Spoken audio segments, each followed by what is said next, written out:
Gwenaël Patino, bonjour. Bonjour. Merci de nous accueillir ici à Sciences Po, à l'école de journalisme, où vous êtes enseignant. Vous êtes également directeur éditorial d'Arte.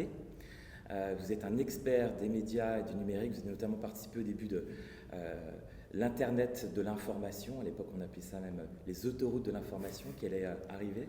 Et vous avez publié Civilisation du poisson rouge chez Grasset, dans lequel on apprend que ce qui nous distingue du poisson rouge, c'est une seconde. Oui, c'est plutôt les millénioles qui ont un temps d'attention de 9 secondes et le poisson rouge, lui, de 8. Comment en est-on arrivé là? Il y a quelques années, il n'y a même pas 10 ans, on était à 12 secondes. Comment est-ce qu'on est arrivé à cette dégradation de l'attention?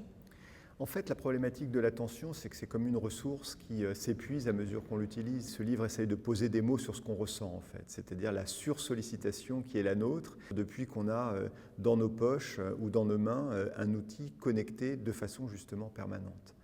Et donc, en fait, ce qui se passe, c'est qu'il y a toute une économie de l'Internet qui vit grâce au temps d'attention qui est capté sur les individus. Ça n'est pas nouveau, les médias ont toujours fait ça, surtout les médias audiovisuels. Ce qui est nouveau, si vous voulez, c'est ce qu'on pourrait appeler une économie de l'attention maximaliste, augmentée ou même déchaînée, c'est-à-dire une économie de l'attention qui peut s'adresser à vous tout le temps, vous êtes connecté de façon permanente, et qui s'adresse à vous de façon précise grâce à ce qu'elle sait de vous, individu, et non pas membre d'une masse. On dit souvent que la data, c'est le nouvel or noir de l'économie numérique. L'économie de l'attention, c'est quoi? C'est juste à un moment donné pour des sociétés numériques qui ont d'abord créé des solutions à des besoins qu'on avait de façon évidente, que ce soit la recherche, la découverte, la mise en relation. Quand ces plateformes-là ou ces services-là se sont demandé comment vivre, elles ont choisi un modèle qui n'était d'ailleurs pas évident, qui est le modèle publicitaire. Et le modèle publicitaire nécessite en revanche, lui, non pas la mise en relation des gens, mais l'attention des gens, c'est-à-dire le fait d'avoir ce qu'un ancien patron de TF1 a pu appeler du temps de cerveau disponible. La data, ça permet aujourd'hui à l'artilleur d'être extrêmement précis, c'est-à-dire de s'adresser ou de viser non pas une masse, les masses médias, mais un individu précis, ce qu'on a appelé à un moment donné des médias de précision.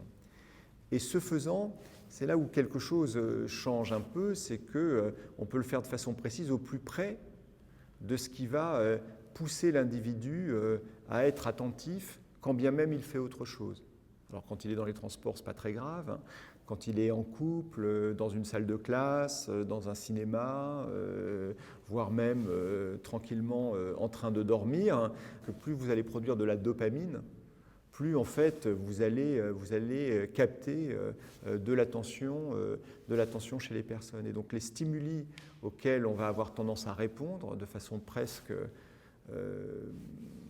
on est presque accro à ça, c'est des stimuli qui en général vont jouer vraiment sur vos émotions, que ce soit la joie, la colère, le rire, l'outrance, le fait d'être scandalisé.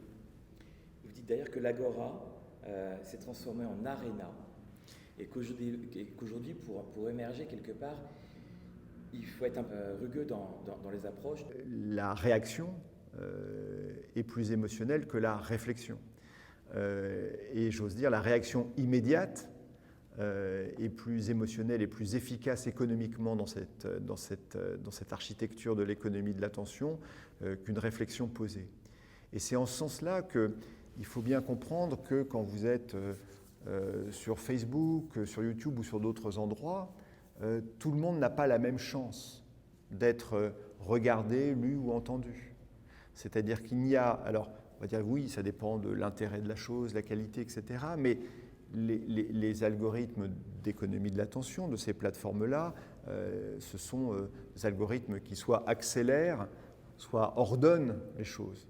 Et donc, si vous voulez, on est dans un principe d'accélération et d'ordonnancement qui donne une prime à ce qui va être, encore une fois, émotionnel. Les marques aujourd'hui sont devenues des médias, les individus sont devenus des médias.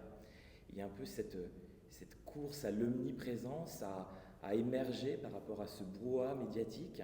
Alors c'est une question que j'adore parce qu'elle est au cœur un peu de ce qui sous-tend le livre et ce sur quoi je travaille, si vous voulez. qu'est-ce qui est devenu aujourd'hui la ressource rare?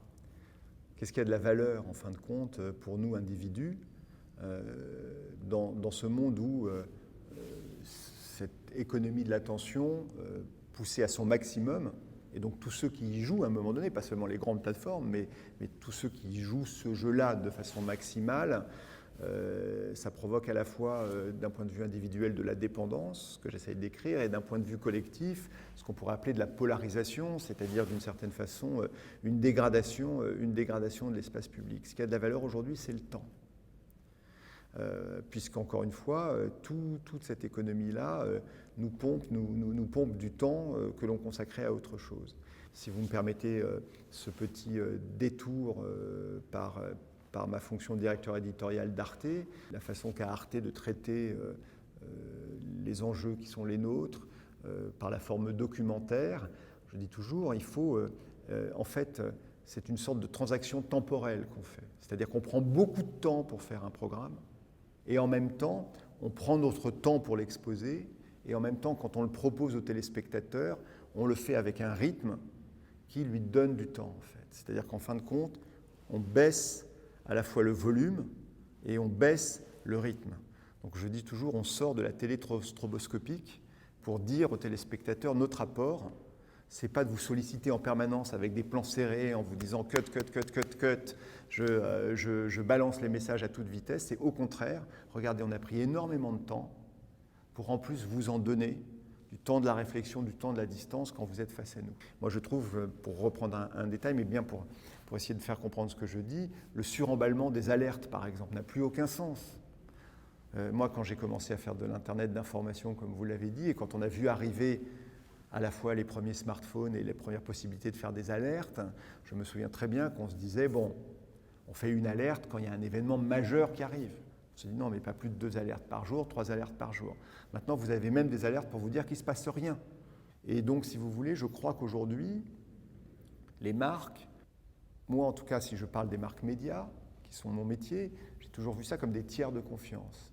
Et comme des marques qui doivent avoir, si vous voulez, une relation particulière à la personne qui est leur client, leur utilisateur, leur lecteur, leur téléspectateur. Une marque qui sait, entre guillemets, communiquer ou qui est au plus près de cette relation avec son utilisateur prend en compte que cet utilisateur n'a plus le temps de faire quoi que ce soit et qu'il a une fatigue inouïe face aux sursollicitations qui sont les siennes.